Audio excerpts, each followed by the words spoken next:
Guys, so hopefully you just watched my last video, and this is part two. Well, not part two, but it'll be questions 6 through yada yada wherever I stop. God, my ponytail's being so weird.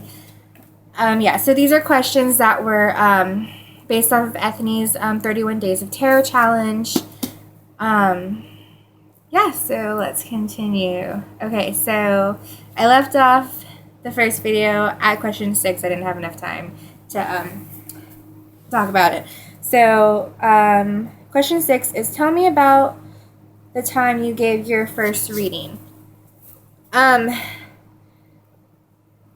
can't remember exactly how it went, like 100%, but I'm a part of an online coven on Facebook, and one of the ladies, she wanted me to do a reading for her, and I used the Dragon Age Tarot because that was the only one I had. Like, this was when I first had that deck, is very new, and she I don't know if there was an actual question. I do a lot of just general based readings, so I don't really ask a question. I just kind of ask for whatever the querent needs to know, or just some guidance they need, or just a general based reading. That's usually how I do my tarot readings. But yeah, and I did the Celtic Cross spread for her, and sorry, I don't remember what cards exactly came through. I just remember there was a lot of cards, and they were symbolizing a lot of kind of just like inner struggles. Like home life wasn't too great. People that like she was surrounding herself with, just weren't the best sort of group and stuff. And I felt like there was just a lot of issues, but more like within herself and stuff. And yeah, I'm not gonna give her name or anything, so no one's gonna know who this person is. But there was this one card, and it was talking about abuse, like drug abuse and stuff, and as soon as I read that, that really clicked with me, and I felt like that is just so it, that's one of the main things here, and after talking to her about it, she explained, that card really did hit home with her and stuff, so that was, I don't charge for my readings yet. That's something I'm going to be working on. But yeah, it was one of my first readings that I did for somebody that wasn't, like myself or my boyfriend, or like a really close friend or something. It was somebody that I didn't really know, and they weren't here with me. But yeah, being my first reading, it took a lot out of me, because the cards, it wasn't like the Sun or Ten of Cups or whatever. They were some really dark and twisted cards, and and it was really hard to kind of portray that to her without having it sound super shitty, from any kind of darkness you can pull out and come out into the light, and so trying to portray that, and so all of that for being a first reading for somebody, it's really new. It was definitely a difficult reading to do, but having it be so accurate and have her really get a lot out of it, and have it really hit home with her, and have her be able to talk about those struggles with me, it was really nice. And I feel like this is kind of a cool thing. How people, they have the hairstylist or the tattoo artist, and they sit in the chair, and they talk about their whole life, with you, and tell you everything that's going on. And I feel like tarot, it doesn't happen right away, but it helps those people to open up about those things they're going through, and then they can just sit there and just talk to you about it forever. So it's kind of like a form of counseling or something, but I think it's really cool to be able to help other people, just to talk about it. I think that's one of the main things. People don't talk about things anymore. Yeah, so I think that's really cool. Okay, question 7. How long have you been reading tarot for? So, I do, first of all, I do read tarot for lots of other people. I technically don't do it professionally only because I don't charge for them. I did have one, though, where I did it as a trade for someone else doing another reading for me, and that was really awesome. But, yeah, I would say for about a year and a half now. Anywhere from, yeah, I would say a year and a half. It's definitely been over a year for sure, but not over that year and a half mark. So, yeah, I have not been doing it for that long at all. So, I'm still totally new. Do you feel you will ever stop? No and yes, only because even things that I don't like, I get very excited about things and pick up things, and I am like all about that for a while, and then like I'll kind of get like bored of it and go on and pick up like a new habit or something. So I feel like it is something that I can put aside for a while, but it is something that I will always pick back up again. Same thing with everything that I do. If it's something that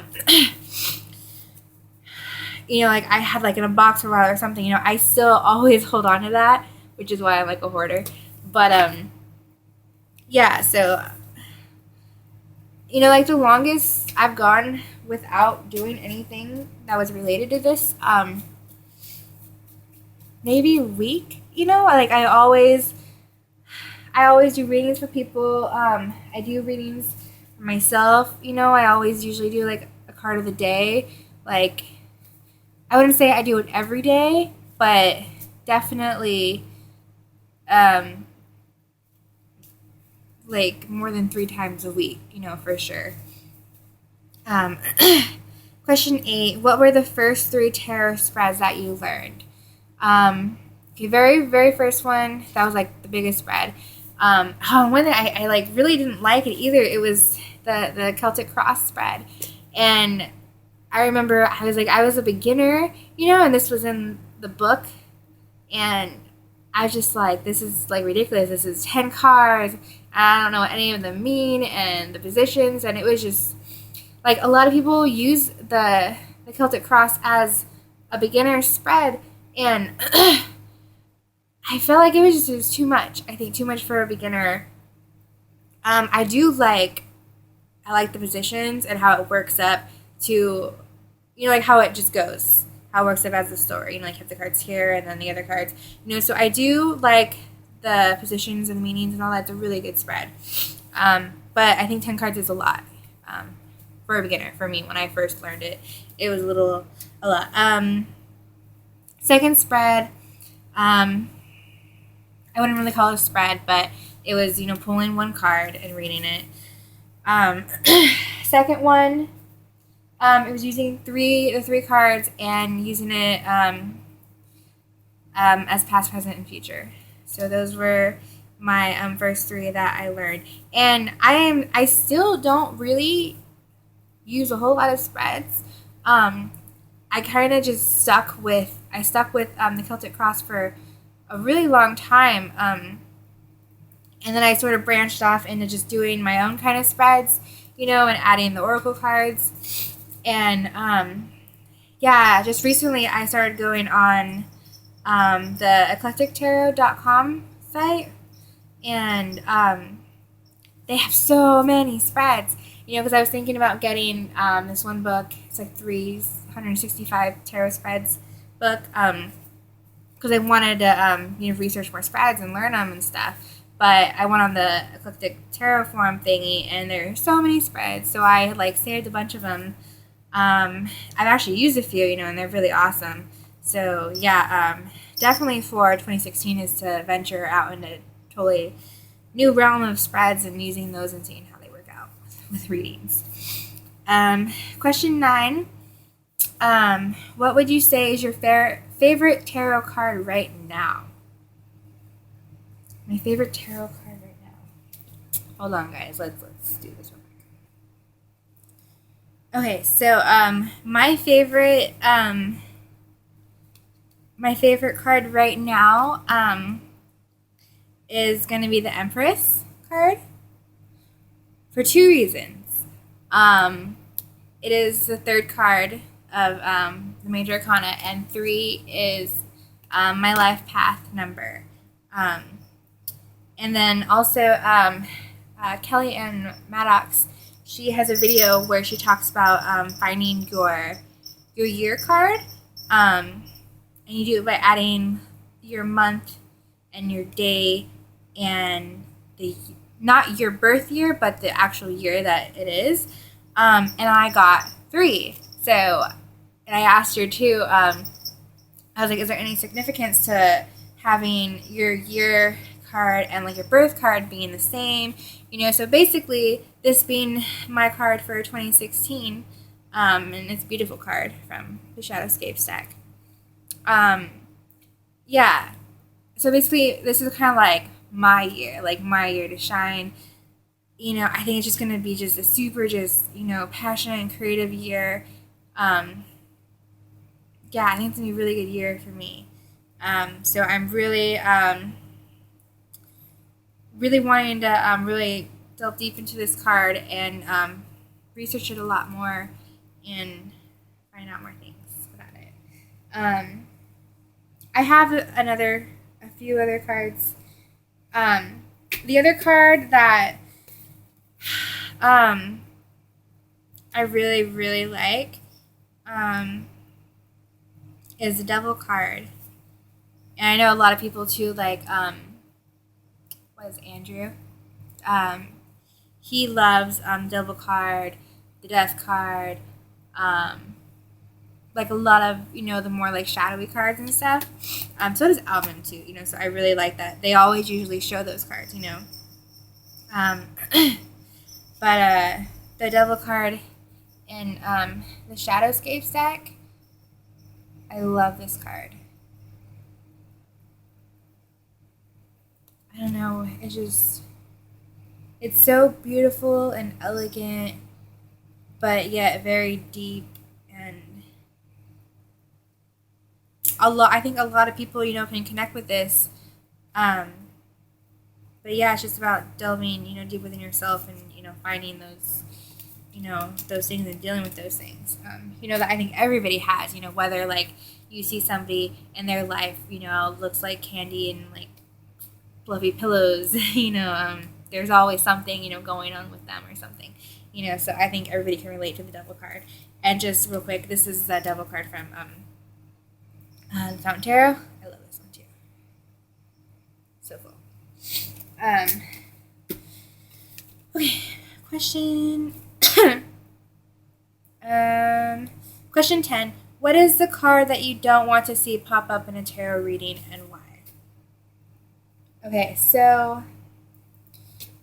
we're already on 13 minutes. Okay, so the card I don't want to see pop up in a tarot reading for myself, and I guess for others too. Well, no, because when it shows up in another person's reading, I can just, take it and have it mean so many like other things and what like the actual card represents, and really try to see the light of the card and not focus so much on the shadow part.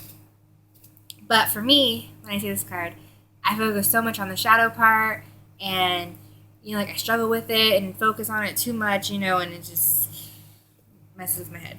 So here's a little story about the Tower card, because that is the card that I'm going to be talking about. So I had gotten a few new decks, so I decided to pull from it and pull from one of them, and I ended up pulling the Tower card. Never pulled that card before. Never. I don't think I had ever even pulled it in a reading for anybody either, so it was definitely a shock for me. And, I hadn't really done much research on it, but I knew, like, right off the bat, I was like, oh no. My cat just knocked something down. And then I was like, okay. So I put the card, back in the deck, and I went and shuffled my other new deck that I got. So shuffling, And then this card falls out.